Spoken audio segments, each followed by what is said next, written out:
नमस्कार, स्वागत है आप सभी का। इंडिया न्यूज देख रहे हैं आप। मैं हूं आपके साथ पराग गुप्ता। शुरुआत करेंगे बुलेटिन की। बीएसपी सुप्रीमो मायावती ने एक ट्वीट किया है, एयरपोर्ट एविएशन हब एक्सप्रेसवे से रोजगार देते। बीएसपी विकास को नया आयाम दे रही थी। तैयारी के बावजूद कांग्रेस ने अड़ंगा लगाया था। एक दशक बाद योजनाओं का शिलान्यास हुआ। ये बातें मायावती ने अपने ट्वीट में लिखी और कहा कि चुनाव के समय शिलान्यास से सरकार की नीयत पर शक है। तो ये ट्वीट मायावती का हम आपको दिखा रही हैं। लिखा उन्होंने, एयरपोर्ट एविएशन हब एक्सप्रेसवे से रोजगार देते बीएसपी विकास को नया आयाम दे रही थी, लेकिन तैयारी के बावजूद कांग्रेस ने अड़ंगा लगाया था। एक दशक बाद योजनाओं का शिलान्यास हुआ है। तो विकास पर अपनी मोहर लगाती हुई मायावती ने यह ट्वीट किया है और कहा कि बीएसपी के कार्यकाल में ही दरअसल विकास की शुरुआत हुई। जेवर एयरपोर्ट पर अखिलेश ने पलटवार किया है। ट्वीट कर योगी सरकार पर उन्होंने तंज कसा है। सपा सरकार में बनने वाला था फिरोजाबाद एयरपोर्ट, केंद्र सरकार ने नहीं दी थी अनुमति। जेवर के साथ चूड़ियों को भी जोड़ने का मौका मिलता, ये अखिलेश यादव ने लिखा। अगर सपा सरकार के समय फिरोजाबाद में प्रस्तावित एयरपोर्ट बनने की अनुमति केंद्र की बीजेपी सरकार ने न रोकी होती तो इस समय जेवर के साथ चूड़ियों को भी जुड़ने का मौका मिलता और उत्तर प्रदेश का वैकासिक श्रृंगार पूर्णता की ओर बढ़ता। सपा ही देगी उत्तर प्रदेश के विकास को नई उड़ान। 22 में 22 के लिए हैशटैग भी लगाया अखिलेश यादव ने अपने ट्वीट में। तो ये ट्वीट हम आपको दिखा रहे हैं। अखिलेश यादव ने ट्वीट किया है और कहा कि फिरोजाबाद में एयरपोर्ट बनने ही वाला था, लेकिन केंद्र सरकार ने अनुमति इसकी नहीं दी।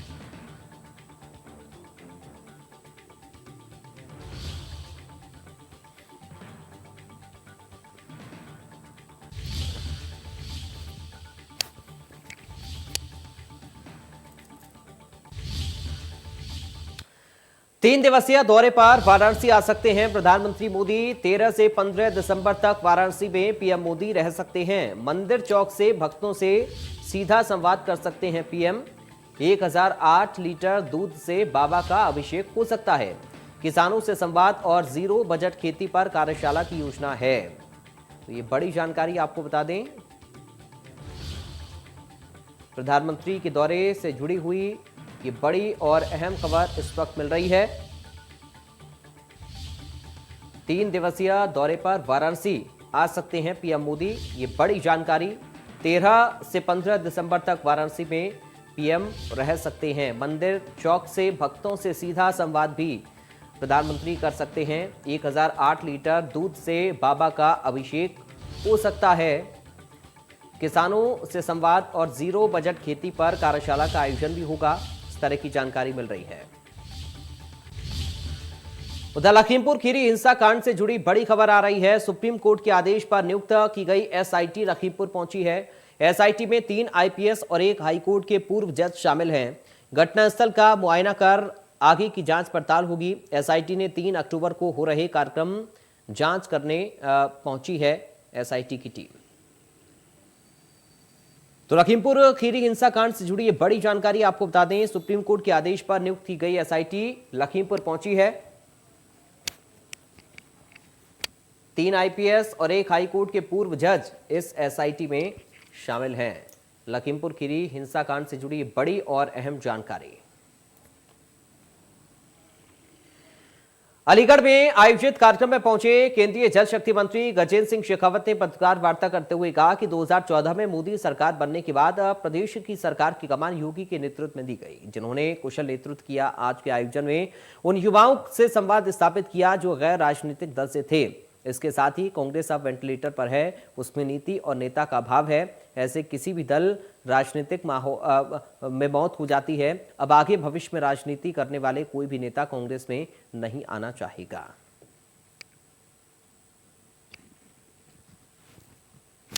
पार्टी की सर एक संकल्प के साथ जब 2014 में काम किया था, तब देश में पूर्ण बहुमत के साथ में नरेंद्र मोदी जी की सरकार बनी थी। उसी अनुक्रम में जब उत्तर प्रदेश के आम आवाम ने और विशेष रूप से युवाओं ने जब ये तय किया कि उत्तर प्रदेश और भविष्य का उत्तर प्रदेश हम बदलना चाहते हैं, तब भारतीय जनता पार्टी की सरकार बनी। पिछले 5 साल में श्रद्धेय योगी जी की सरकार में और मोदी जी के नेतृत्व में काम करने वाली देश की सरकार ने, इस डबल इंजन की सरकार ने जिस तरह से उत्तर प्रदेश को, इन युवाओं के सपने का उत्तर प्रदेश बनाने में कामयाबी प्राप्त की। राजधानी लखनऊ में बढ़ते वायु प्रदूषण को बेहतर करने के लिए नगर निगम अब गाड़ियों के जरिए कृत्रिम बारिश करा रहा है। दरअसल दीपावली से पहले शुरू हुआ वायु प्रदूषण की वजह से शहर के अलग अलग हिस्सों की हवा जहरीली बनी है। हालांकि कुछ इलाकों में अब पहले के मुकाबले AQI लेवल कम हुआ है, तो वहीं कुछ इलाकों में AQI लेवल बढ़ा हुआ है। गुरुवार को लालबाग इलाके में नगर निगम की 2 गाड़ियों ने इलाके में कृत्रिम बारिश कर वायु प्रदूषण को कम करने की कोशिश की।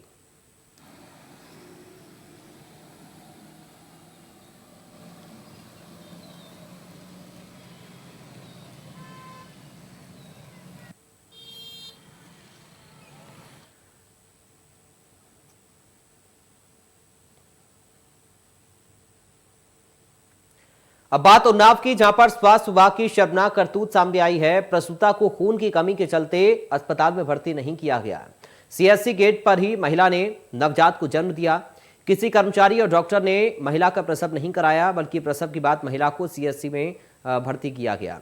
सफीपुर CHC में संवेदनहीनता का ये मामला सामने आया है।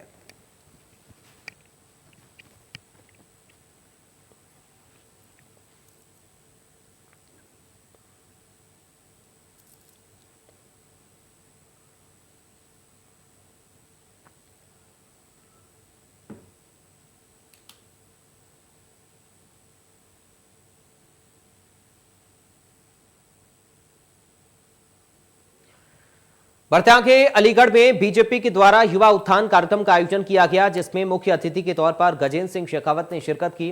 कार्यक्रम को संबोधित करते हुए कहा कि 2014 के बाद जब से मोदी की सरकार बनी है, तब से देश निरंतर आगे बढ़ रहा है और नरेंद्र मोदी के नेतृत्व में देश ने काफी विकास किया है। अभी तक के इतिहास में राजनीतिक पार्टियां या तो आंदोलन के रूप में विकसित हुई या किसी व्यक्ति विशेष के परिवार के द्वारा विकसित हैं। ये पहली बार है कि मोदी सरकार को जनता ने पसंद किया। यह आयोजन रघुनाथ पैलेस स्थित गेस्ट हाउस में आयोजित किया गया। यहां युवा मोर्चा के द्वारा आए युवाओं की समस्याओं पर प्रकाश डालते हुए चर्चा की गई।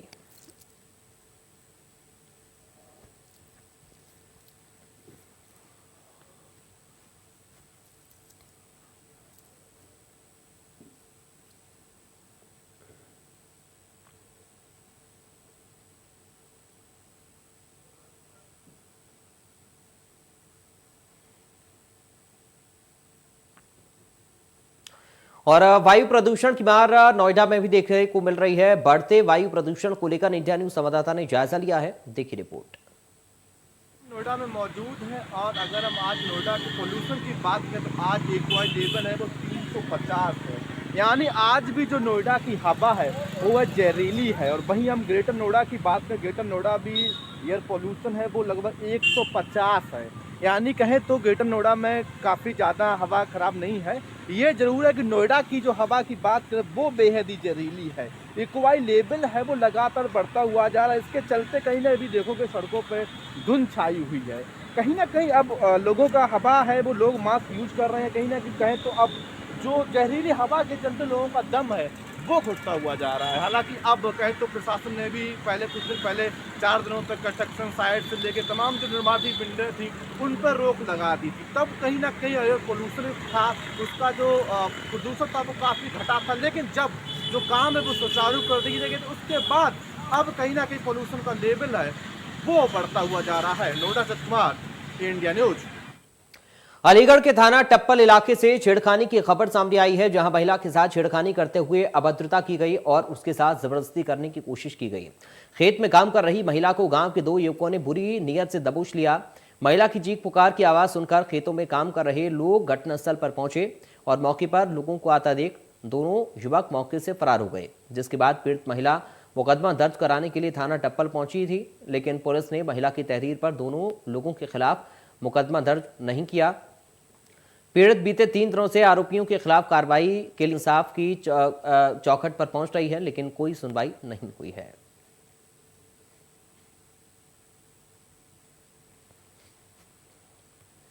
उत्तर प्रदेश में अपनी राजनीतिक जमीन तलाश रही एआईएमआईएम के राष्ट्रीय अध्यक्ष असदुद्दीन ओवैसी ने बाराबंकी में एक सभा के दौरान एक विवादित बयान दे दिया। उन्होंने कहा कि अगर सीएए और एनआरसी को वापस नहीं लिया गया तो हम उत्तर प्रदेश में दूसरा शाहीन बाग बना देंगे। इस बयान से जहां साधु संतों में खासी नाराजगी देखने को मिल रही है, तो वहीं भारतीय जनता पार्टी के सैनिक कल्याण और होमगार्ड राज्य मंत्री पलटू राम ने असदुद्दीन ओवैसी पर पलटवार करते हुए कहा कि ओवैसी वही भाषा बोल रहे हैं जो भाषा अखिलेश यादव, राहुल गांधी और प्रियंका गांधी बोल रही हैं। देखिए, ओवैसी वही भाषा बोल रहे हैं जो भाषा अखिलेश यादव, राहुल गांधी, प्रियंका गांधी बोल रही है, और इनकी सब की भाषा ये पाकिस्तान की भाषा से प्रेरित है। जो आतंकवादी चाहते हैं उसी भाषा का प्रयोग वैसी अखिलेश यादव, राहुल गांधी, प्रियंका गांधी कर रही हैं।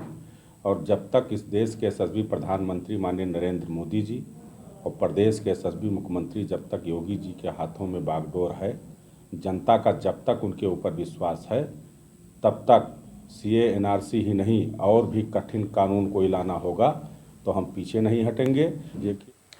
बात प्रतापगढ़ की, जहां पर ओबीसी मोर्चा के राष्ट्रीय महासचिव का बयान सामने आया। संगम गुप्ता ने कहा कि जातिवादी हैं अखिलेश यादव, बीजेपी के अलावा सभी पार्टियों में परिवारवाद है। अखिलेश के राज में सिर्फ सैफई में 24 घंटे बिजली रहती थी। ओबीसी समाज बीजेपी के साथ है, ये भी संगम लाल गुप्ता ने कहा है।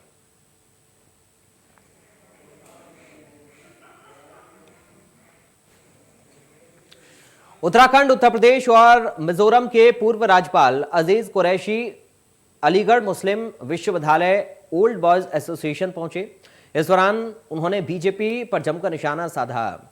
उन्होंने कहा कि बीजेपी ने 50 लाख रुपए खाते में भेजना, हर साल 2 करोड़ रोजगार देना और 5 ट्रिलियन की इकोनॉमी बनाना जैसी झूठी बातें कहीं।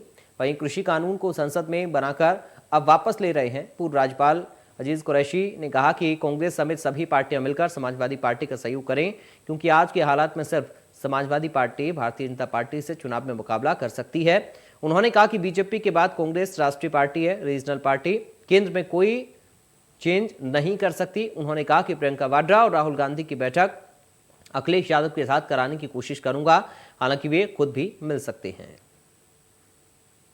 अभी जो आना है, एक मेरा मिशन ये है कि जो आजकल जो राज राक्षसों का जो दमा बंद कर दी जा रही है, लोकतंत्र की हत्या हो रही है, डेमोक्रेसी का कत्लेआम हो रहा है, उसको बचाने के लिए सारी सेकुलर फोर्सेस को एक प्लेटफॉर्म पर इकट्ठा होना चाहिए और मिलजुल कर इस रावण राज का हाथ पकड़ना चाहिए।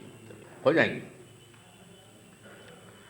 डेमोक्रेसी सबको प्यारी है, सेकुलरिज्म सबको प्यारा है, एक सांप्रदायिक राष्ट्र का निर्माण हो, ये सबकी इच्छा है।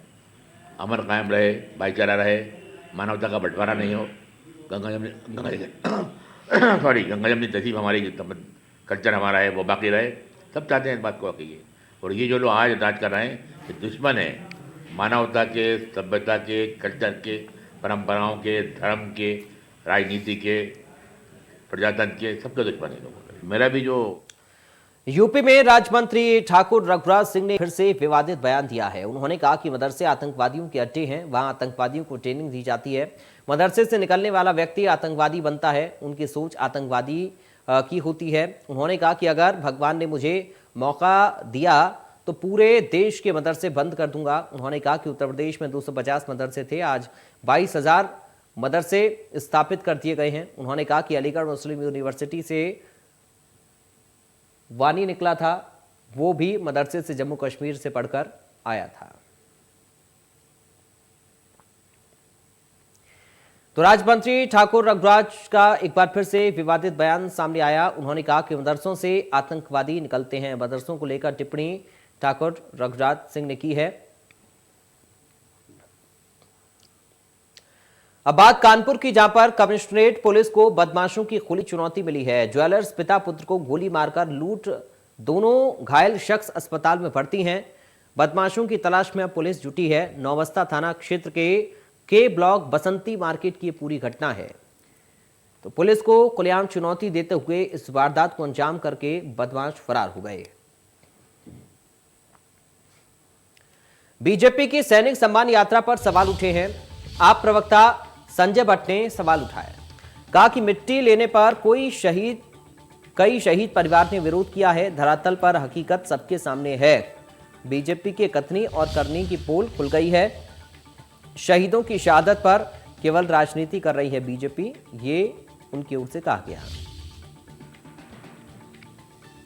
बीजेपी सरकार की शहीद सैनिक सम्मान यात्रा चल रही है। उस यात्रा पर भारतीय जनता पार्टी के नेताओं का शहीदों के परिवार ने विरोध करना शुरू कर दिया है। कई जगह पर शहीदों के परिवार ने भारतीय जनता पार्टी की इस सरकार का विरोध किया है और उनको अपने आंगन की मिट्टी देने से साफ इनकार कर दिया है।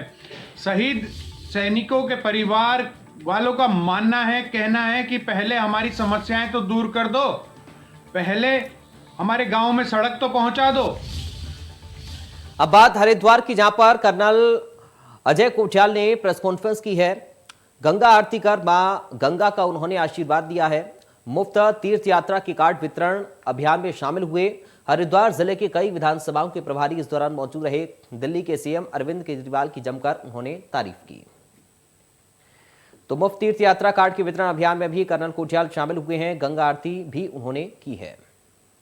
जो तीर्थ स्थान होते हैं हमारे उत्तराखंड के बाहर या उत्तराखंड के अंदर, वहाँ ले जाने के लिए सरकार कुछ मदद कर सके, जैसे कि दिल्ली में अरविंद केजरीवाल जी ने शुरू कर रखा है तीर्थयात्रियों के लिए एक योजना, जिसमें पिछले साल कोई 35,000 लोग दिल्ली से गवर्नमेंट के सुविधा पे गवर्नमेंट ने उनका आने जाने का करा, रहने का करा, और बीच में जो मूल सुविधाएं होती हैं साथ में एक मदद के लिए एक और आदमी जा सके, और उनको भेजा रामलल्ला के दर्शन, राम जन्मभूमि में।